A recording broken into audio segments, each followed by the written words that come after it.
Throughout California's rich history, many events and many people impacted the landscape we call this beautiful state today. However, one man by the name of Junipero Serra was a key part of it.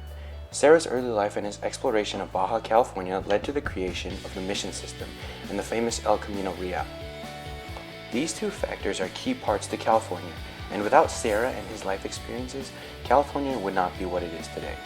He left a controversial legacy that will never be forgotten. Throughout his life, Serra's motivation and his many experiences helped him create the mission system we know today, proving to have arguments for and against it being worthy of becoming a UNESCO World Heritage Site. Before diving into the main part of this video, a little background information is essential to understand where Serra developed his motivations and began his journey. Junipero Serra was born under the name of Miguel Jose in Mallorca, Spain, to a humble family. His parents were certainly not wealthy as they worked the fields for a living. However, they immediately introduced him to religion at an early age.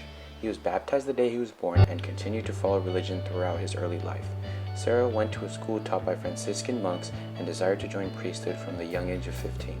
Throughout his life, he was exposed to many great educators and his pathway was well defined.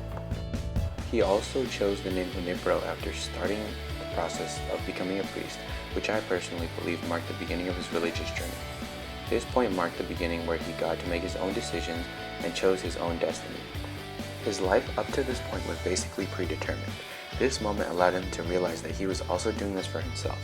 However, regardless of his choice, his quick and somewhat forced introduction into his religion allowed him to accomplish many feats later in life. Now I want to get into his life in the new land. His life in the Americas was full of adventure and new experiences. He first started his journey in the Americas through Baja California. One of his first encounters in the Americas was his experience at Sierra Gorda. Sierra Gorda is a steep mountainous region in Mexico and was also the place that inspired him to take the approach he did in Alta California. He, as a missionary, met up with his friend Father Francisco Paulo, and together they overlooked a small mission system there for 8 years that would set up his pursuit of a mission system in the Americas. After his experiences in Baja California, Serra decided to travel north, stopping throughout all of these missions and contacting many native people. His experiences with native people really influenced him to trek north. He thought they wanted to be shown religion and wanted to basically recreate the Baja missions in Alta California.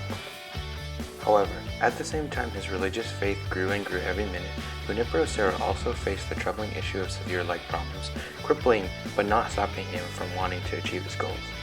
After his trek through Baja California, Serra came into contact with the California we live in today.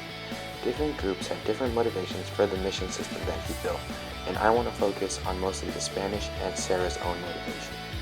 The Spaniards really wanted to prevent Russian exploration in Alta California. The Russians already had contact with native peoples in the northwest region and were very close to trickling down into the uncharted land that is California. Also, because of an executive order by the Spanish in 1767, the Spaniards wanted to remove Jesuits from their colonies and insert a new ruling order, the Franciscans. On the other hand, Serra's motivation differed greatly. His initial purpose was to convert people to Christianity in Alta California.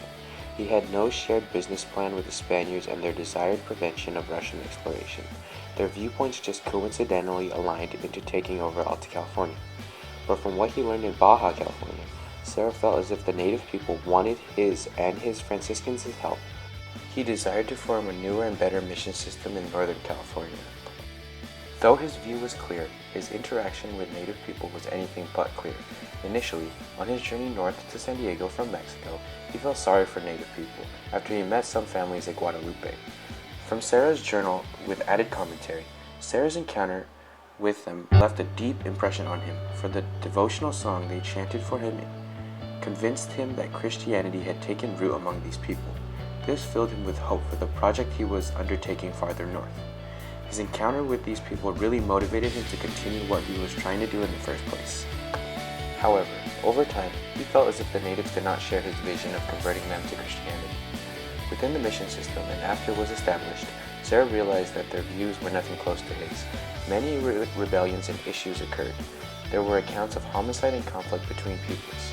Native people at the missions performed many guerrilla attacks on the missions. Also, many native people fled the area and attempted to evade recapture.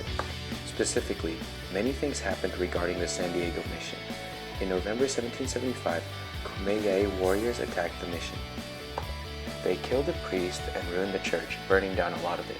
Also, from a credible source regarding these attacks, the attack on the Mission Authority of November 1811 that began this essay, when Nazario poisoned Fray Panto at Mission San Diego, provides a final, compelling example of how these new dynamics and the impacts they had on the native life and cultural identity in colonial California. However, even throughout all of this turmoil, Serra still believed in his mission of converting Alta California into a Christian land. Though his mission system was not ideal, Serra still did have an eventful life. Serra spent the later parts of his life around the system he created and died in 1784 in one of his missions. He still lies in a coffin in the altar at Mission San Carlos in Monterey. With his death also came his long-lasting legacy that cannot be forgotten. He created the famous El Camino Real today, which connects the 21 missions and can be argued for and against in terms of making it a UNESCO World Heritage Site. His intentions were clearly stated in his journals, and many credible sources affirm his real motivations. With his motivation to spread religion, he successfully converted around 5,000 native people. His accomplishments did not go unnoticed as well. He was beatified by Pope John Paul II in 1988 and was canonized as a saint by Pope Francis in 2015.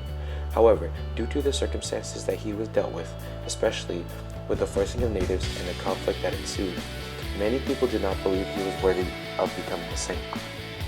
In my personal opinion, when it comes to UNESCO, the El Camino Real and the mission system should not be recognized as a World Heritage Site.